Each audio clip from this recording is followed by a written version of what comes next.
Hi everyone, in front of me I've got HONOR Mgic 6 Lite, and let me share with you how to set the camera timer on this device.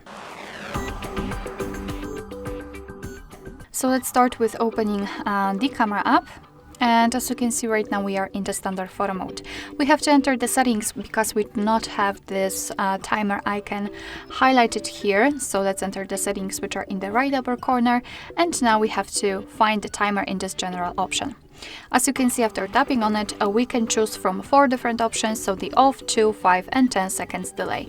So let me choose 10 seconds delay. As you can see, it will be immediately notified here, so we can go back to the camera. Unfortunately, we do not have any kind of information that we've got the timer set, so that's a shame.